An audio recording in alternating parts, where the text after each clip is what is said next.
That's my intro music.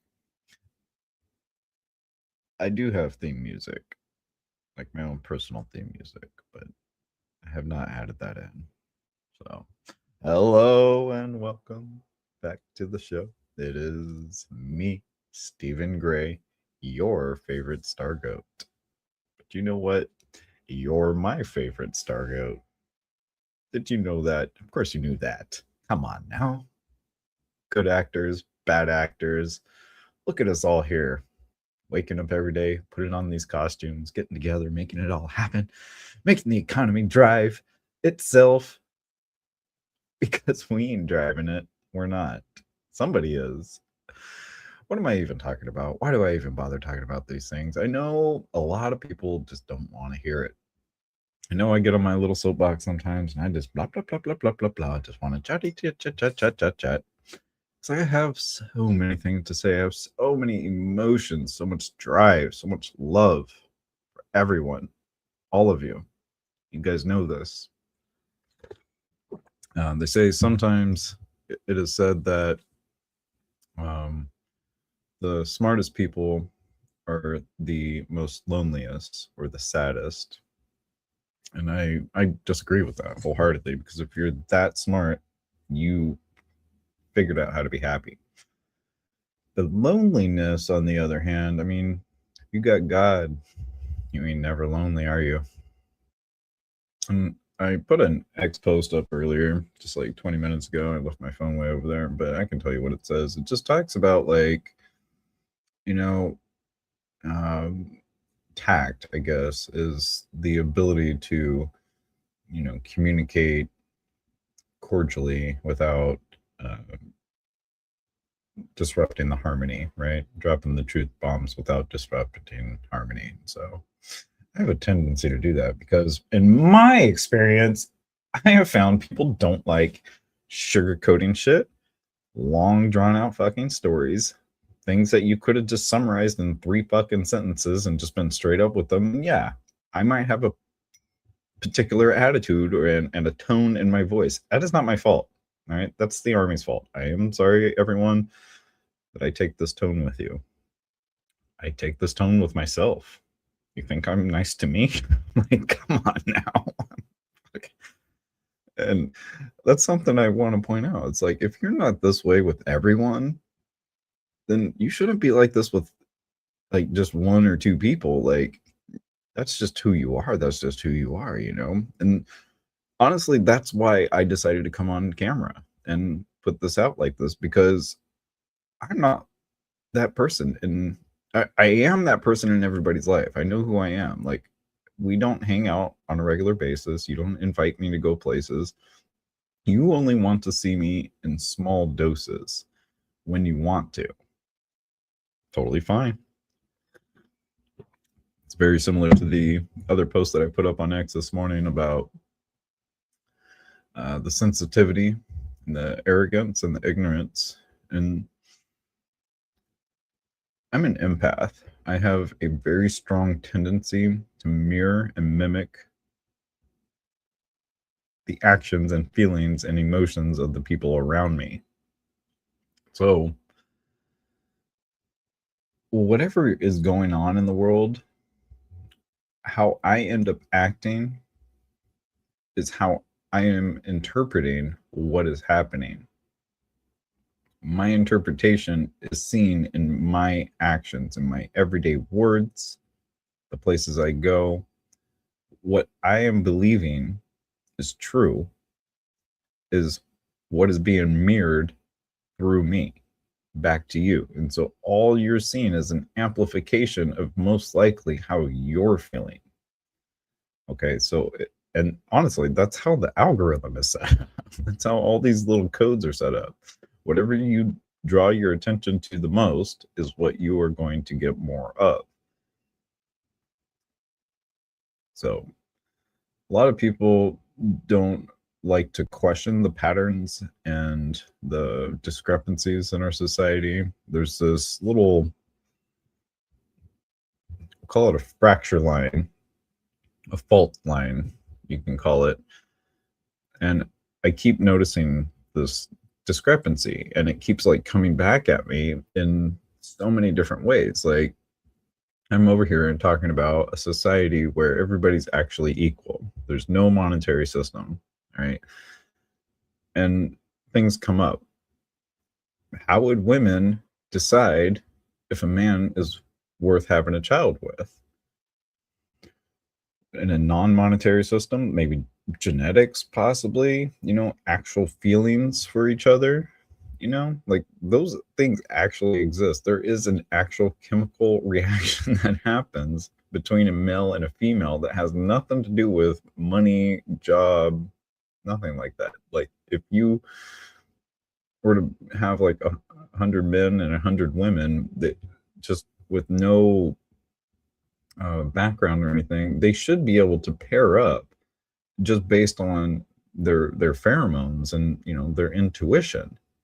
But we add in all these other variables, and you make it seem like abiding to the system the man that submits to the system the most is the most likely to get with the, I don't know, we'll say the most pretty in that situation, because how we alienate and segregate people, everybody has to be like first, second, third, fourth. You see what I'm saying? That is fracture line. That's the world I live in. Those are the things that I see, right? I see the halo effect. I see good looking people, they are successful. Not because they're smart, not because they actually know how to do what they say they are doing. No, they have figured out how to use their good looks to get other people to do their job. I am not kidding you. And a lot of you out there are like, I knew it. I knew all along. That's exactly what's been happening. I got passed up because I didn't look nearly as good as that person. It's mostly true. It's not 100%, all right? It's mostly true. It's important to understand that all of these things are constantly happening at the exact same time. Okay, so I'm over here preaching world with no money. Women can't figure out how to get with a man, based on his intellect, his ability to live and, abide to the different systems, whatever the case may be. The reward system we have set into place, essentially. It's very similar to how the back to the fracture line. Let's just stay on the fracture line. Where are we seeing this at? All right, so I'll just take it personal. I went to McDonald's yesterday. Oh, golly, gosh darn. I love McDonald's. If you go there, ask for your food to be made fresh. McDonald's. Ask for your food to be made fresh. They have to make it fresh. Okay? In the drive-thru, they'll ask you to pull up. Yesterday, they didn't ask me to pull up. And in fact, I special ordered my burger and both burgers. I used to work at McDonald's. This is not difficult, complicated, anything like that. It does not make any sense to make 40 hamburgers, put them in those little yellow bin things, and then wait for customers to show up. That's not how business works anymore. It was a good method back in the day when people would actually flood your restaurant. Now, it takes less than 4 minutes to cook one of those patties. None of us are in that big of a hurry that I need my burger any quicker than 4 minutes from now when I order it. Do you understand me, McDonald's? Start making your food fresh. Keep the frozen patties. I use frozen patties. Most of us use frozen patties. If I go get fresh patties, I still have frozen patties in my freezer, but I'll go pick up fresh ones.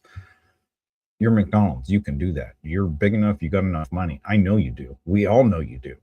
You took the responsibility. When you amplified your message, you took the responsibility. So now all eyes on you. What are you going to do? I want to know, is that real ice cream in that machine? I had one yesterday. It was really good. I thought they were blueberries, but they weren't blueberries. It was some Huntrix. new animation thing that McDonald's is sponsoring, co-working with. So I just want to put that out there. Like, look, I ordered my burger fresh. It was incredible. The first one I ordered heavy pickles because they don't do extra pickles at McDonald's. You order heavy pickles. It used to be heavy pickles, and they probably changed it back to that whole sensitivity, arrogance, ignorance. You guys understand that, right? Like when you become sensitive to a subject, you are becoming an arrogant, ignorant person. Sensitivity, just like anger, is 100% the result of ignorance, not knowing. Anger is stemmed from a lack of knowledge, plain and simple. Anyways, I haven't really got a chance to talk to the other teammates. We're in the process of creating this incredible montage that's going to really amplify this message. I think there was a little bit of confusion over our goals here at Stargoat Studios, so I'm going to reiterate. We are here to amplify everyone's message. We love everyone. You are very important. What you are doing, thinking, saying, it is very important. Everything is. Is it right? Well, this is like a little judgment thing. And, it's like that bias, and I get kind of like uneasy and uncomfortable. And that's where everybody kind of like wants to like, I'm just going to like start dancing, I guess, because yeah, I'm questioning everyone's integrity.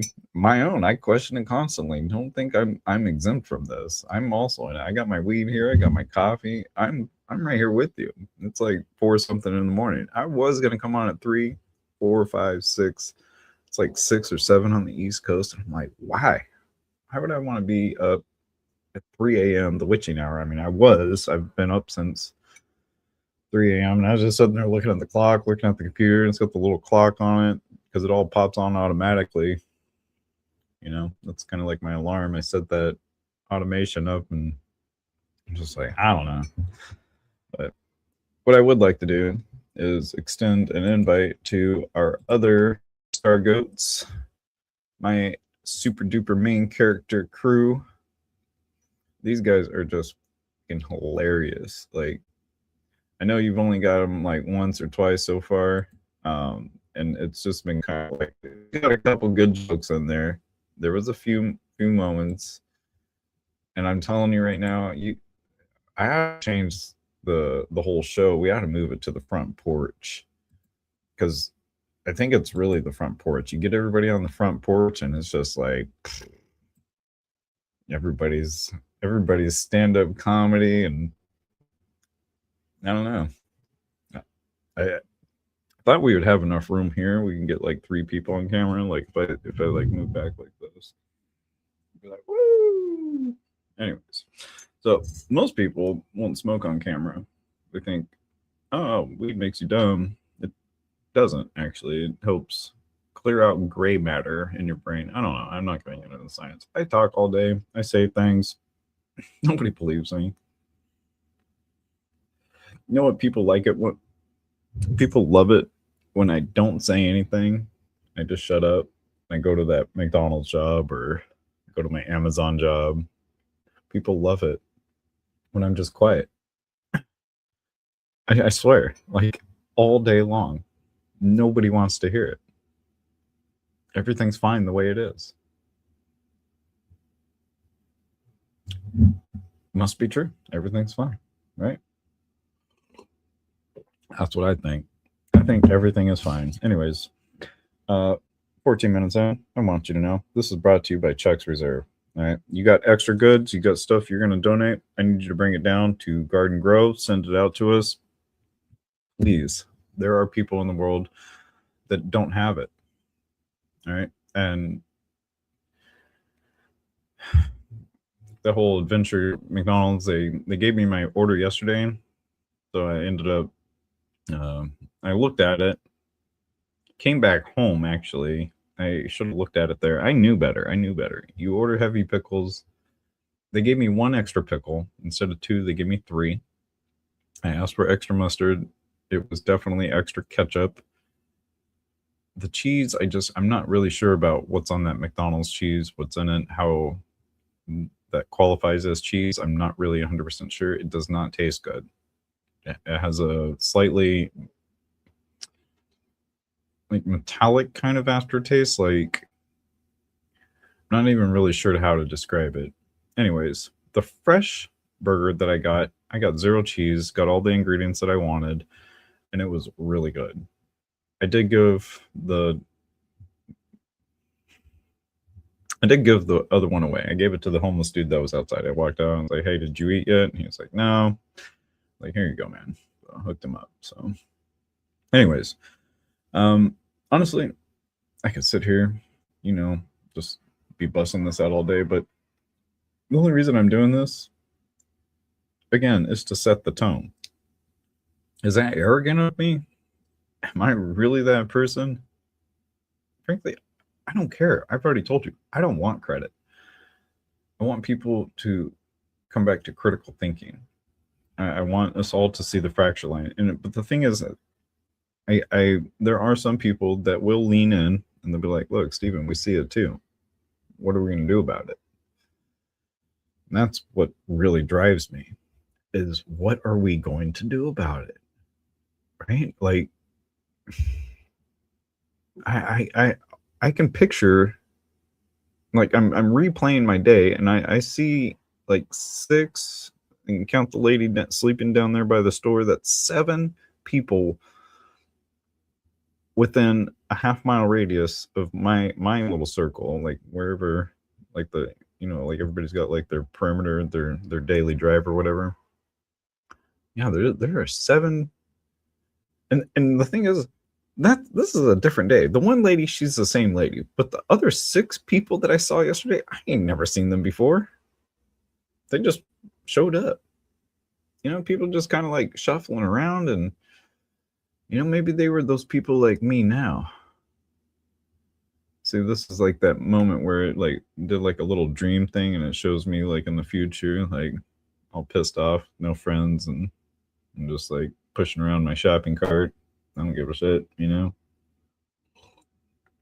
That's what happens, And take into consideration, my grandpa was actually that person. He lived out in the swamps out in Florida, and nobody would come around him. I've never met him, but I do wonder about his frame of mind. Why was he such an ass? What was wrong with him, He has kids. I am very curious to meet those children, because I think that would make them my uncles or something. I don't know. So, out feeding people yesterday, there's this other person that I ran into. He asked me for some money at the gas station. I was filling up my car, and he was sitting over by his car. And he's like, "I just need to make it to Long Beach, bro." I'm like, bro, I ain't got it like that, man. It's kind of a lie, but at the same time, I really don't. And that was a lesson that I learned a couple years back when I met the love of my life. She gave me a bunny rabbit, and I was just kind of working at the time and trying to help people, but I wasn't in a position to really help people, but I still had my heart out there trying to help. And yeah, this one dude, he had a dog. He was a dude that my buddy and I, we were trying to help him, because he was a young dude, homeless, trying to get into the military. And you put yourself out there, and it's a risk. And he came into the home, and he didn't secure his animal. He let his dog loose in my house, and the dog killed the rabbit. And being very vulnerable, very honest with you, that literally, that changed me. That hit me hard. That made me realize that money is important. It keeps us separated from each other. It keeps people that don't have the ability to think or make those neural connections away from people that can and do take action and do perform risk mitigation. You think things out.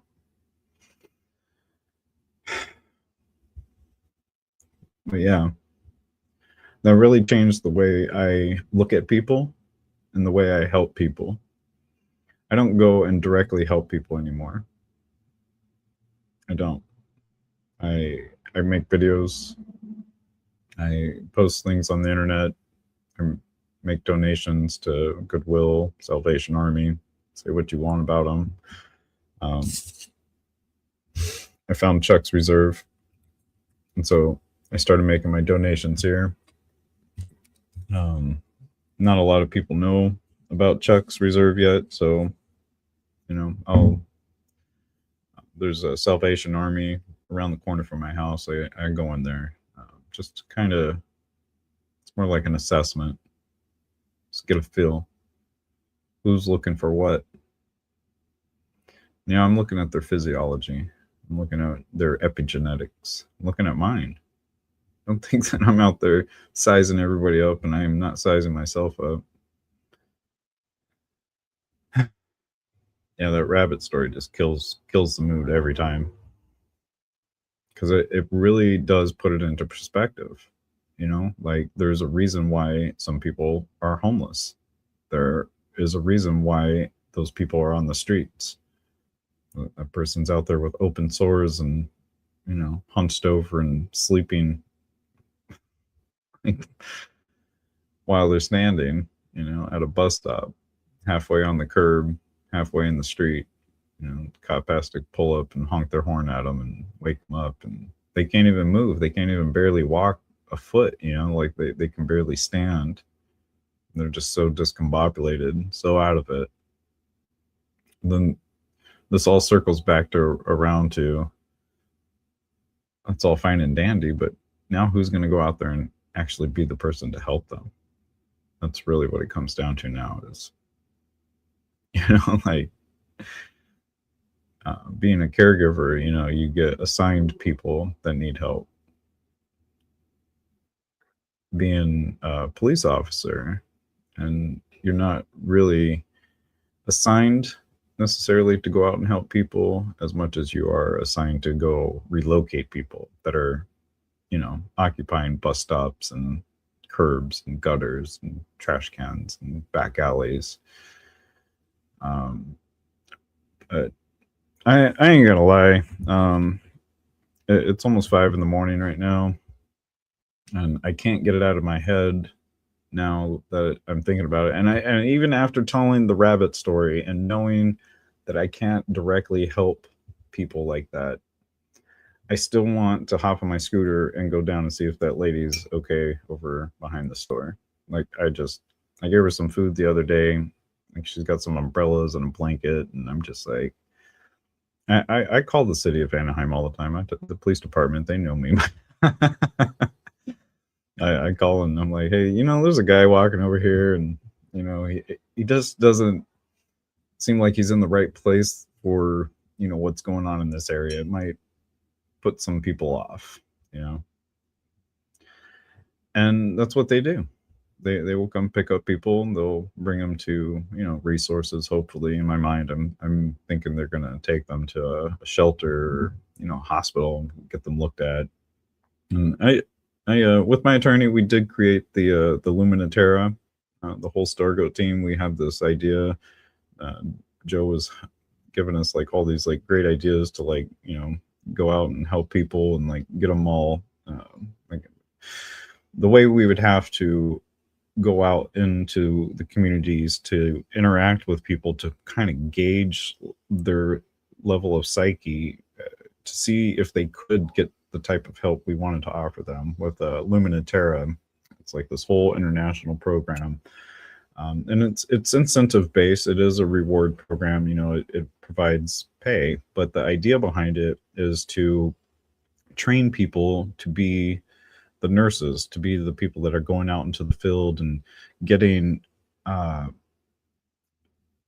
in contact with transients, with the homeless people, with the people that are psychologically, or just not whatever the case may have been, however they ended up there. We're going to train people to figure out how to interact with them and bring them to these different locations. If you have access to X, I did publish an article about Lumina Terra on there that describes the United States doing the international program with Vietnam, the Philippines. There's a lot of countries listed. We listed out several states. We know a few people throughout the United States that have properties that we would be able to make this happen, and we would be able to establish like a resource center, a campsite, very homestead Bureau of Land Management style, is what we're planning on tapping into. And ideally, we'll have a team, trained medical and some security, that will be able to go out to these different communities that have kind of popped up throughout everywhere, especially places like San Francisco, Denver, Chicago. And, a lot of that has spread out throughout our cities. Like I said, I know a lady. She's definitely camped out down the street. We're gonna go check on her. Like I said, she's in a good spot. She's next to a couple of restaurants, and there's a lot of people in this area. And I know that there's a lot of people out there, and they just go out, and hand stuff away. It's what we do. People got big hearts. I get that. And I love that about our humans. I love that about us, that there's a lot of Boy Scouts and Girl Scouts out there that are, maybe in their 20s, 30s, 40s, that still do it. They tell you not to go out and blast trumpets, but I think that's part of my barrier, is because I get so excited, and I play the trumpet, so I have an idea in my head of how to like get people's attention, and you start playing your trumpet real loud, and you get reverently going, and it's like bum bum bum bum bum bum bum bum bum bum. We're off to have a great day. Look, it's 5 a.m. It is Taco Tuesday. I just want to tell everybody how much I appreciate you, my 4 viewers right now. I appreciate you showing up. For most of the show, I have just kind of been going over tact, I guess, and the different character personas. You're going to see me as different people. I come out as Stargoat sometimes, which is, in my head, Stargoat is like all of us. I see that as unified humans together. And so like when I'm like driving on the freeway and like somebody's like flying up, and like there's like all this traffic, it's just a wall of red lights, but somebody's like, or like they're behind me and they just can't take it anymore, and they whip around you. That's Stargoat, right? We are all that person. We are all the main characters. And so sometimes I'll come on camera and I'm going to be Stargoat. Other times I'm going to be Stephen Gray. And I'm going to come on here and be real serious and thoughtful. I'm going to cry. I'm going to be like, I just don't understand why people just don't love each other. I just don't get it. And then Quentin's going to come on. Quentin's going to be like, look, Stephen, we need to do a deep behavioral analysis of this entire situation. Understand that feelings are very human. Don't be biased, Stephen. Anyways, that's Quentin. And then I got like 5 or 6 other characters They mostly stay deep within. I know we all have like all our little voices and actions and things that we do. At least in my head, that's my general consensus bias. I think we all have like multiple personalities, and we do. You're a different person when you're talking to your boss than you're talking to a dog walking down the street. I see a dog walking down the street, all of a sudden I speak, "What's a little fluffy going? I'm gonna eat you." And oh goodness, I gotta get my neighbor's dog on it. We're gonna do an interview with the neighbor's dog. Not the neighbor, the neighbor's dog. She is the most adorable Frenchie that has pot-bellied pig print. She is gray and black spots. Is so cute. Anyways, everyone, thank you again for coming through. Stay lit up, drink your coffees. I got some Neem Bean coming through. This is probably sponsored by Neem Bean. If you are a web developer, web designer, I need you. I need you so bad. I have tried it, and I have like the Google service, and then there's like GoDaddy, and I don't know. I started paying for it, but I'm not fast enough. Like, and that's maybe I'll just do like an 8-hour shift. I keep telling myself that if I just do like a 4-hour shift on Neem Bean, clock in 4 hours, boom, clock out. Sometimes I do, but I only make it about an hour, and then I'm like, okay, now I got to wait a few more days until I, get the next step going. But for real, y'all have a great day. I'm going to finish up my coffee, and much love, much peace, much opulence, much everything just for you, just for us. The absolute best versions of ourselves every day, all day. Many blessings. Much love.